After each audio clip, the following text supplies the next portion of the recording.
The prairie stretched endless beneath a sky of fractured stars, each one sharp and cold as if it had been carved from glass. The wind came restless from the north, sweeping over tall grass that whispered like voices of the long gone. On that bitter night, far from hearth or shelter, a woman of 24 years was tied cruelly to a weathered post driven into the earth. Her dress, thin and ragged, clung to her body, her breath turning to smoke as it slipped past trembling lips. She was beautiful still, though the lines of hardship had softened her glow into something fragile, like a candle guttering against the wind. At her feet pressed 2 children. A daughter of 5 clung with desperate fingers to the folds of her mother's skirt, her tangled hair a shadow across her pale face. Beside her crouched a boy of 6, his small frame stiff with effort, as though by standing firm he could shield both sister and mother from the cold that gnawed at them. His eyes, wide and dark, sought the horizon with a courage too large for his years. But courage could not banish frost. Their shivers rattled through the silence until even the prairie seemed to echo with the sound. The mother tilted her face upward, though the ropes cut into her wrists and shoulders. She whispered prayers to stars that felt too far away. Her body weakened, each breath shallow, each beat of her heart slower than the last. She thought of warm kitchens she once knew, of lullabies sung in gentler days, of hands that had not yet known cruelty. But those memories only deepened the ache, for they belonged to another lifetime she could not return to. The boy leaned close, his cheek against her leg, and murmured that he would keep watch, that he would not let the dark swallow them. His words wavered with teeth chattering, but his determination was fierce. The girl buried her face against him, her small sobs caught by the wind and carried out into the open night. The mother's chest clenched. She wanted to cradle them, to warm them, but the ropes held her arms stiff. All she could do was bend low, brush her lips against their hair, and offer the thin comfort of her presence. Hours seemed to drag into forever. The cold pressed down heavier, settling into bone, numbing thought itself. Then, faint as the distant thunder of hooves, came a sound. At first the mother believed it a trick of the wind, a ghostly memory of travelers long gone. But the boy stiffened, his eyes sharp toward the horizon. From beyond the rolling dark, a horse's breath steamed into the night, and the measured rhythm of hooves grew louder. A figure rode into view beneath the starlight, a man broad in frame, his shoulders set against the wind, his wide-brimmed hat shadowing his face. He guided his horse slow and steady, as though accustomed to the loneliness of the plains. A rifle lay across the saddle, not lifted, not threatening, only carried like another piece of himself. His presence seemed cut from the land, stern, unyielding, weathered by years of toil. The horse halted. For a long moment the man studied the sight before him. A young woman bound, her children clinging like fledglings in a storm. His jaw tightened. He dismounted without a word, boots sinking into the frost-stiff ground. The boy's small frame tensed, ready to protect, though his limbs shook with cold. The man's eyes softened. He crouched low so that his shadow would not loom. With one gloved hand he touched the rope, the other lifting a knife worn but sharp. The blade slid cleanly, and the bindings fell away. The mother's arms collapsed forward, too weak to lift. He caught her gently, steadying her before she struck the earth. His coat, thick, lined, smelling faintly of leather and wood smoke, he pulled from his own shoulders and wrapped around her trembling body. For the first time in many nights, warmth returned to her skin. She looked up at him, lips parted as if to speak, but words faltered. He only nodded once, firm and sure, before rising. With practiced hands he gathered wood from the sparse brush nearby. Flints sparked, and soon a small flame breathed life into the night. The fire grew, its glow pushing back shadows, its warmth drawing the three closer. The children huddled near, their faces pinking as blood returned to chilled skin. The mother lowered herself beside them, the coat tucked around all, her eyes glassy with exhaustion. The crackle of fire spoke louder than words, filling the silence with promise. The boy dared to look at the man across the flames. He studied the strength in his hands, the calm in his movements, the way he tended fire as though it were as fragile as a child. The girl leaned against him without fear, her trust as instinctive as breathing. The man glanced at her, and though his face remained stern, something softened in the set of his mouth. The mother sat watching them, her heart torn between gratitude and uncertainty. She had long learned that mercy was rare, that kindness often demanded its price. Yet as she watched the stranger stir the fire, his gaze never asking, never prying, only offering, she felt a fragile seed of safety take root in her chest. It frightened her as much as it soothed. The prairie wind shifted. Coyotes howled somewhere in the distance, lonely voices swallowed by the night. Yet here, within the ring of firelight, a fragile circle of peace held. The mother's head began to dip with weariness, her body surrendering to the warmth and exhaustion. Her children pressed close, their breaths slow, steady. She let her eyes close, trusting for once that she did not need to keep watch. The man did not sleep. He remained beside the fire, rifle resting within reach, gaze fixed on the horizon. The light traced the angles of his face, hard lines carved by sun and solitude. He had lived long without the sound of small laughter, without the weight of another leaning close. Now the quiet was broken, yet it felt less lonely, less hollow. Something stirred in him that he could not yet name. Above them, the stars wheeled slowly across the sky, their cold brilliance softened by the fire's glow. The prairie stretched on, endless and unforgiving, but within that circle of flame a different truth flickered, that even the most bitter night can be turned by the warmth of one steady hand. The fire snapped, sending sparks flying into the dark. The mother stirred at the sound, her eyes opening half dreaming, half frightened. She turned her face toward the man, and for the first time she truly saw him. Her breath caught, not in fear, but in the sudden knowledge that this stranger had changed the shape of her fate. And though she could not yet name what that meant, she knew with a certainty as deep as hunger that the night was no longer hers to endure alone. The first pale light of dawn touched the horizon when the mother and her children followed the rancher toward his home.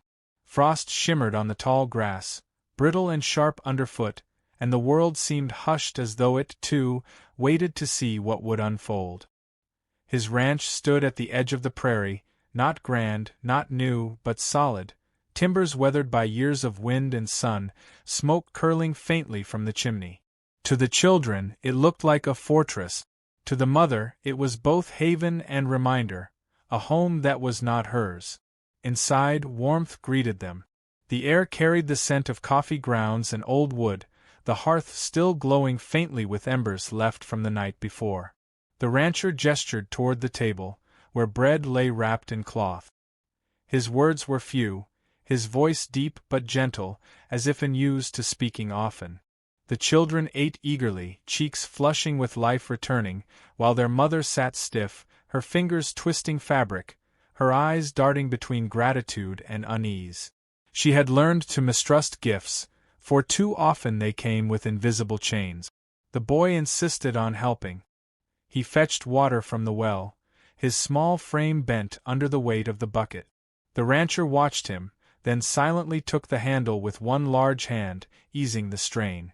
The boy's pride flickered with shame, but the man only gave a nod that spoke not of weakness but of shared effort.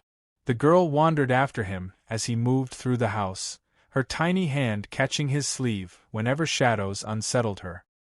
He let her cling, his movements slowed so she could keep pace, though he said nothing of it.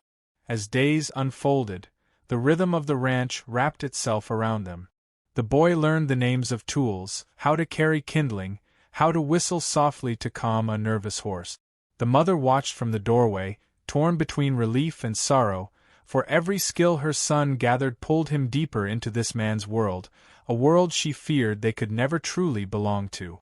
She tried to give back in the ways she could, mending shirts worn thin at the elbows, scrubbing pots until they shone, sweeping floors that had long known only dust. Her hands, though raw and weary, found purpose again. In town, whispers stirred. A widowed neighbor, kindly and curious, visited under the guise of bringing flour. She pressed the young woman's hand, eyes warm with understanding, and told her she deserved peace. At the general store, the keeper slipped sweets into the children's hands when their mother wasn't looking, murmuring that little ones should not know hunger. But not all voices were kind. A ranch hand passing by sneered that the man had taken in baggage, that a woman with 2 children was a weight no man should choose. The words clung to her heart, sharpening the doubts she already carried. Nights were quiet. They gathered at the table, eating in the soft glow of lantern light. Conversation was scarce, but silence held no malice. The boy spoke of chores he had tried. The girl hummed tunelessly as she played with a rag doll given by the widow. The rancher listened more than he spoke, his eyes steady, his presence anchoring. One evening, when his shirt tore against a fence post, the mother took needle and thread and mended it by lamplight. He stood nearby, awkward in stillness, as though unaccustomed to another tending his needs. She stitched carefully, her fingers trembling not from the task but from the intimacy of care. When she handed it back, he gave a quiet thank you that lingered longer in the air than any sermon. Yet doubt gnawed at her. She wondered if her presence insulted his independence, if he took them in only from pity. She thought often of leaving once strength returned, of finding work in town where whispers could be endured but kindness did not carry the risk of hope. At night, when the children slept, she sat awake by the hearth, watching embers dim and listening to the silence of the house. It was not the silence of loneliness, it was steady, breathing, alive, and that frightened her more than emptiness ever had. The rancher himself wrestled with changes he could not name. He had lived long in solitude, content with work, the rhythm of seasons, the company of cattle and wind. Now the sound of children's laughter echoed in his walls, light footsteps crossed his floor, and the air seemed different. He caught himself lingering at the doorway, watching them play. He found his heart warming at the sight of the young woman smiling faintly as she braided her daughter's hair. Yet he said little, for words seemed too fragile to carry what was stirring within him. One morning, as snow threatened in the sky, the boy asked to ride with him to the pasture. The man lifted him into the saddle, guiding the reins, teaching him to sit steady. Pride shone in the boy's eyes, and when they returned, he ran to his mother, boasting of the horse's strength and the way the rancher had trusted him to hold the rope. Her heart swelled with both gratitude and fear, for trust meant belonging, and belonging meant the risk of loss. Still, warmth grew between them, unspoken but undeniable. At the table, their eyes met longer than before. By the fire, she found comfort not only in the heat but in the steadiness of his presence beside her children. Each small kindness, each shared silence, wove threads that tied them closer. Yet she clung to caution, for life had taught her that threads could snap with cruel hands. Winter deepened. One evening, as the wind howled against the shutters, the girl climbed onto his lap uninvited, curling into his chest as if she had always known him. He froze, unsure, then slowly let his arm encircle her. The mother watched, tears burning behind her eyes, torn between relief that her child had found safety and fear that such trust could one day be shattered. Later that night, when the children slept, she lingered at the doorway of his room, intending to speak gratitude, perhaps even promise departure when spring came. But she found him sitting at the edge of his bed, staring at his calloused hands as though searching for answers in their lines. His shoulders, broad and unyielding, bent with the weight of thought. For the first time, she saw not only the strength of a man hardened by land, but the quiet loneliness that had lived beside it. Her voice faltered before she could speak. She withdrew, heart pounding, her mind tangled in questions. Did she have the right to stay? Did she have the strength to go? Could love, unspoken and uncertain, grow in soil watered by so much pain? The storm outside rose louder, shutters rattling, snow sweeping across the plains. She sat by the hearth until embers dimmed, her children safe in dreams. In that silence, she realized with sudden clarity that safety had become as dangerous as hunger, for to need it meant she could lose it.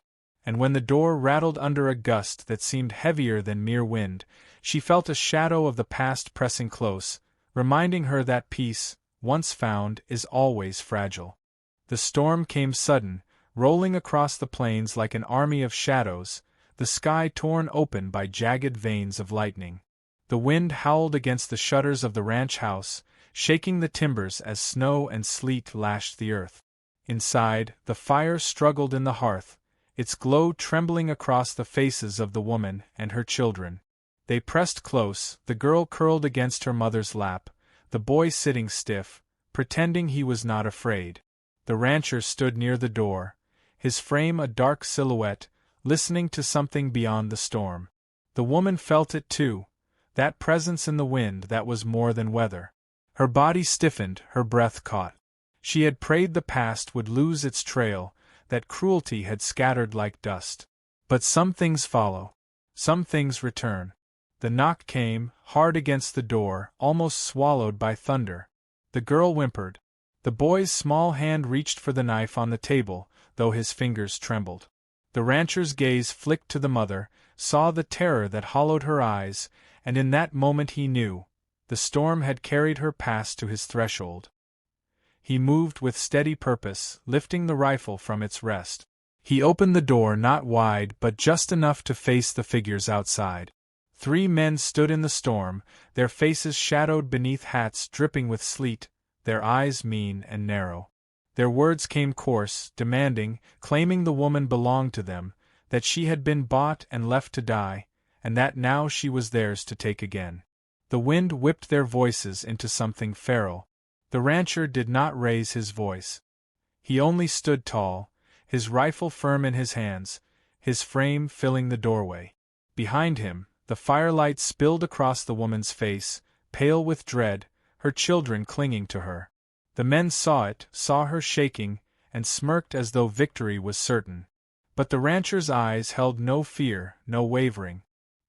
He told them simply that she was not theirs, nor ever would be, and that if they sought to cross his threshold, they would not leave standing. Silence hung sharp as the edge of a blade. Lightning split the sky, throwing the scene into a stark white glare, then darkness. The men shifted, testing his resolve, but something in his stance, unbending as oak, cold as iron, gave them pause.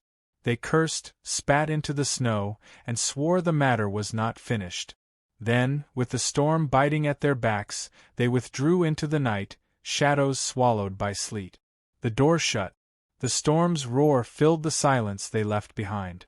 The woman sank to the floor, her children clutched close, her breath breaking into sobs she could no longer hold back. She had lived too long carrying fear, too long believing she must endure alone. Now tears flowed, not only for terror but for the strange relief of knowing someone had stood, unyielding, on her behalf. The rancher knelt beside her, setting aside the rifle. His hand did not seize, did not command.